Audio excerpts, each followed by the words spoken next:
Bonjour et bienvenue sur ce plateau de télé du Forum Reset. J'ai le plaisir d'accueillir Arnaud Grove. Bonjour. Bonjour. Vous êtes venu de loin jusqu'ici. Vous êtes le président de la Fabrique à Innovation. Expliquez-nous un petit peu qu'est-ce que c'est que cette fabrique. Alors la fabrique à innovation.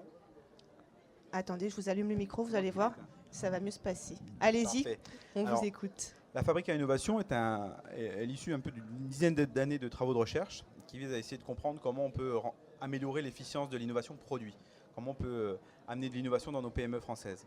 Et on s'est rendu compte qu'en gros, on l'a fait le test tout à l'heure lors du grand témoignage, beaucoup de gens ont des idées, mais ont très peu de capacité à pouvoir le transformer en produits industrialisables. Et de l'autre côté, vous avez beaucoup d'entreprises qui ont des moyens, mais pas le temps de trouver des nouvelles idées. On s'est dit qu'il fallait les faire se rencontrer plutôt que de promouvoir l'unique champ de la création d'entreprise. Pour nous, et on l'a vu d'ailleurs en faisant un petit tour du monde, un inventeur est le plus mauvais des chefs de son entreprise, le plus souvent, puisqu'il a un affectif. Et qu'on voit dans les plus grandes réussites, on associe souvent l'inventeur à quelqu'un qui est plus côté business. Donc la fabrique est assez simple.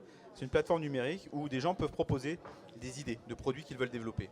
Nous, on a posé un cahier des charges. C'est là où on est déjà, premièrement, le premier axe de RSE, c'est qu'il ne faut pas que ça soit des gadgets. Il faut que ça réponde à une vraie utilité du quotidien. Il faut vraiment que ça aille dans l'axe du progrès.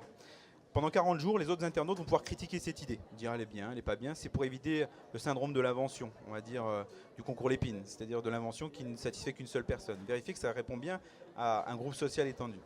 Et au bout de 40 jours, on retient les 10 meilleures idées des critères de sélection. Et ces 10 meilleures idées passent devant un jury pluridisciplinaire, avec des designers, des gens du commerce, des acheteurs. Et on retient 1 à 2% des bonnes idées qui passent en développement. Et la particularité de notre développement, c'est que le développement se fait aussi avec les internautes. Donc on a une phase sondage, cahier des charges, une phase design, une phase style, une phase vente. Et les internautes nous proposent leur solution de design. Et chaque fois qu'un internaute nous propose une solution qu'on retient, il va toucher des royalties. C'est le deuxième axe de RSE qu'on a développé. C'est que la fabrique à innovation partage 50% des royalties sur les bénéfices nets de charge. Donc chaque personne qui nous aide à trouver des bouts de solution nous touchera des royalties. Enfin, le dernier critère RSE qu'on a développé, le troisième, c'est qu'on fait du Made in France. Mais on ne fait pas du Made in France à la fin du process d'innovation, on le fait très en amont. Une fois qu'on a bien compris le besoin, on trouve la PME qui veut fabriquer ce type de produit et on va concevoir le produit en fonction des machines de la PME française pour qu'elle soit produisable en France. Et c'est ce qui nous différencie. Ce n'est pas qu'une conséquence, ça fait partie des paramètres de conception. Voilà. Donc l'idée, c'est une plateforme pour du coup avoir des idées, fabriquer des produits et derrière les commercialiser. J'imagine, est-ce qu'il y a déjà des produits qu'on peut trouver sur le marché issus de cette fabrique? Tout à fait, il y a 2 produits que vous pouvez trouver qui sont Maitatan, qui est une tongue, on va dire, pour être clair, que vous assemblez ou désassemblez à volonté. Vous choisissez des couleurs de semelle, des couleurs de sangle, des bijoux qu'on clipse dessus, on désassemble, on peut régler la chaussure.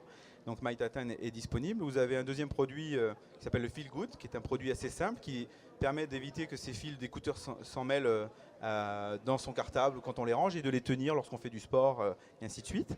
Le mois prochain, vous avez Organis qui est un range-câble de bureau. Vous avez également le Medibon qui est un petit chocolat qui permet de mettre des médicaments pour que vos enfants puissent prendre les médicaments plus facilement. Et à venir, une table à découper, un antivol de vélo assez innovant qui va permettre de supprimer les arceaux dans les villes pour garer les vélos puisqu'on pourra les garer différemment. Voilà. Et d'autres projets qu'on développe un peu plus en sous-marin puisque on souhaite garder un petit peu la surprise et certains secrets industriels. Voilà. Et donc vous le disiez, tout ça rentre naturellement dans le cadre d'une démarche RSE à tous les niveaux. C'était une volonté dès le départ?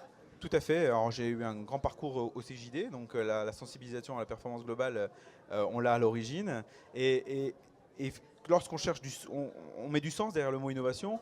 L'innovation n'est pas une fin en soi, c'est juste une vocation à créer de la valeur.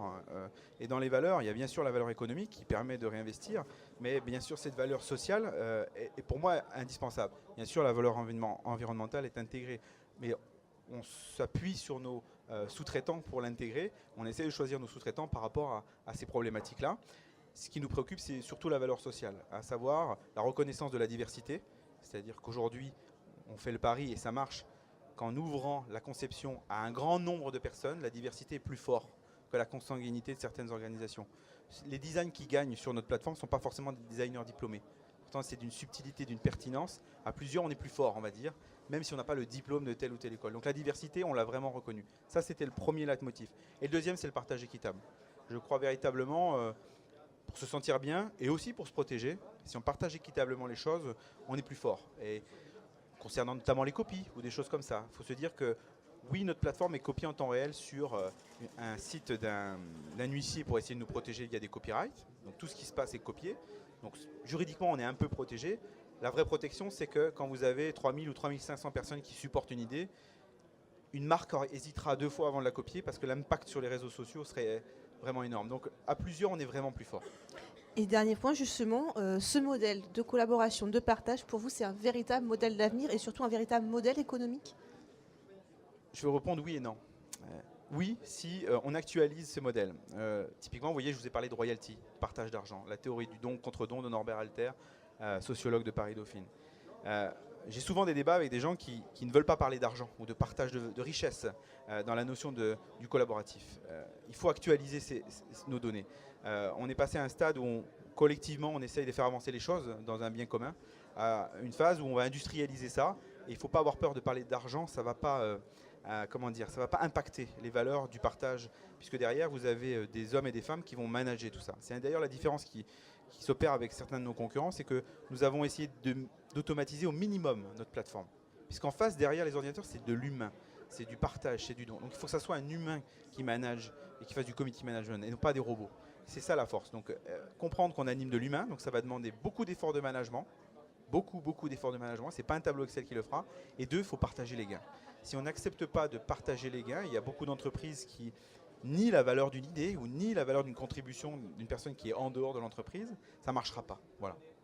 Merci beaucoup. De rien.